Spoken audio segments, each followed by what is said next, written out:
అంటే వాస్తవాలు మేము ప్రజల ముందర పెట్టకూడదా? మీలాగా పింక్ డైమండ్ రాజకీయాలు మేము చేయట్లేదే. చంద్రబాబు నాయుడు గారు ఏం చెప్పారు? తిరుపతి లడ్డు కరెక్ట్ గా లేదు, క్వాలిటీ లేదు, నాణ్యత లేదు, మేము టెస్ట్కి పంపించాం, టెస్టులు అన్ని వచ్చినాయని చెప్పారు. రిజల్ట్స్ అన్ని కూడా మీడియా మిత్రులకు పెట్టాం, అధికారులు కూడా పెట్టాం.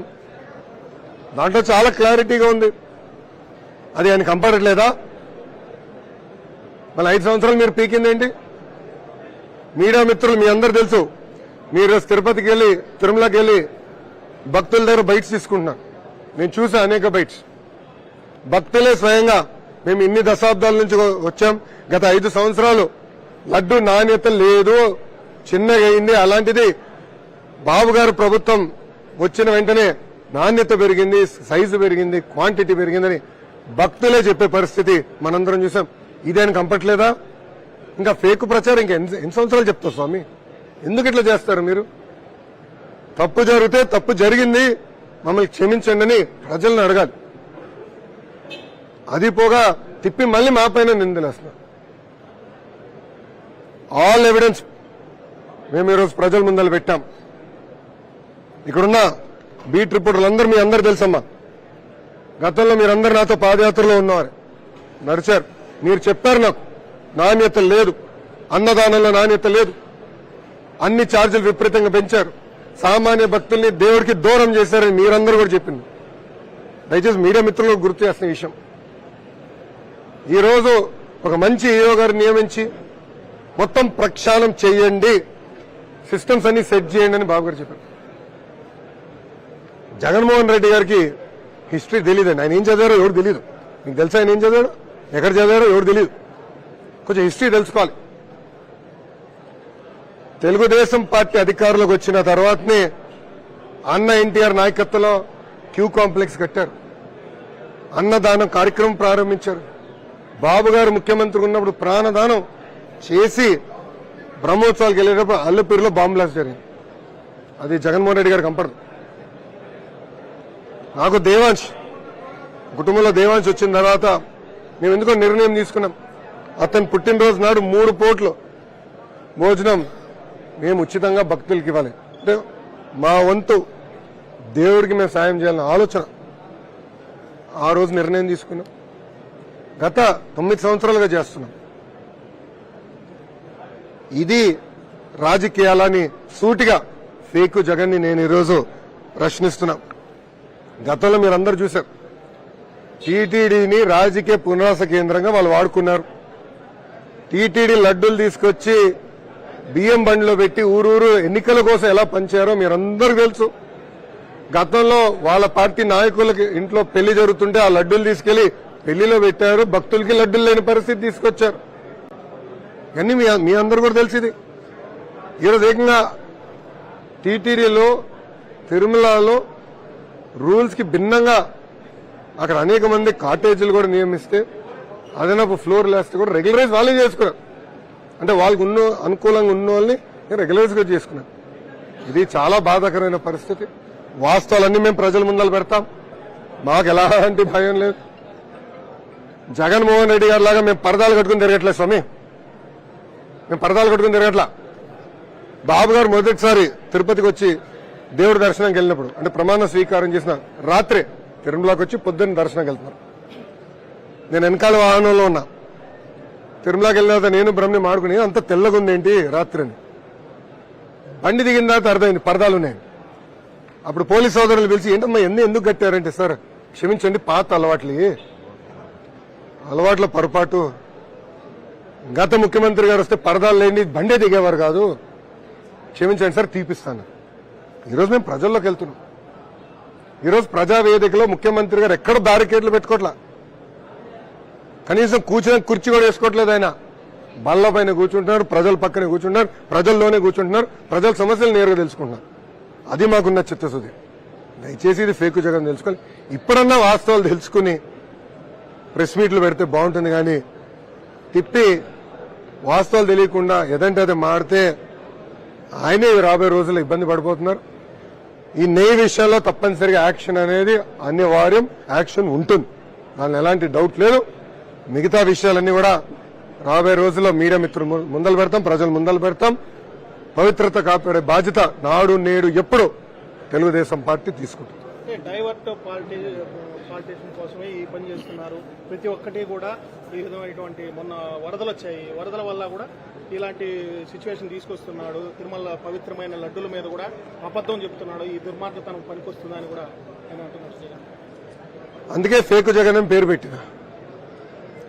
వరదలు వచ్చింది, చంద్రబాబు నాయుడు గారు ముఖ్యమంత్రి హోదాలో వెళ్లారు, నీళ్లు దిగారు, బుల్డోజర్ గాని అన్ని ఎక్కి ప్రజల దగ్గరికి వెళ్లారు, వాళ్ళ సమస్యలు తెలుసుకున్నారు, కంట్రోల్ రూమ్కి వచ్చి మా అందరిని కేకలేసి పరిగెత్తిచ్చారు.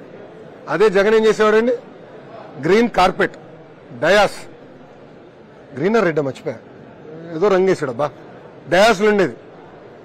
మన వరి పంటలు నష్టపోతే డయాస్ పై నుంచి చూసి రైతుల దగ్గర ఇటు తీసుకున్నారు తప్ప ఏనాడైనా కాలు బురదలు వేశాడండి.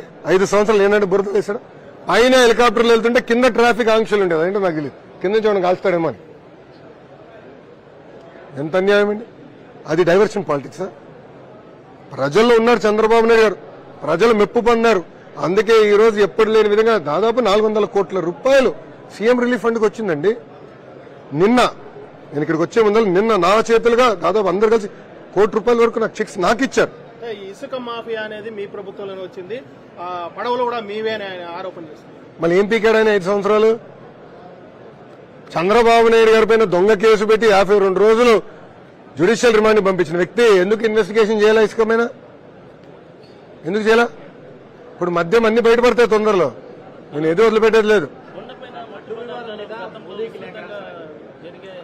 మా గతంలో కొండపైన బాటిల్ దొరికిన విషయం మీకు తెలుసు, గంజాయి దొరికిన విషయం తెలుసు. ఇదంతా మేము చాలా సీరియస్ గా తీసుకుంటున్నాం. అందుకే మంచి అధికారులు నియమించాం, సిస్టమేటిక్ గా మొత్తం క్లెయిమ్ చేస్తాం. ఒక ధర్మారెడ్డి లాగానో ఒక వైవి సుబ్బారెడ్డి లాగానో మేము ఏదో చేయాలని ఆలోచన లేదు. పవిత్రత కాపాడాలి. మీ అందరూ తెలుసు, బాబు గారు ఎప్పుడైనా ఇక్కడికి వచ్చినా, తిరుపతికి వచ్చినా, తిరుమలకి వెళ్ళినా చాలా జాగ్రత్తగా ఉంటాం.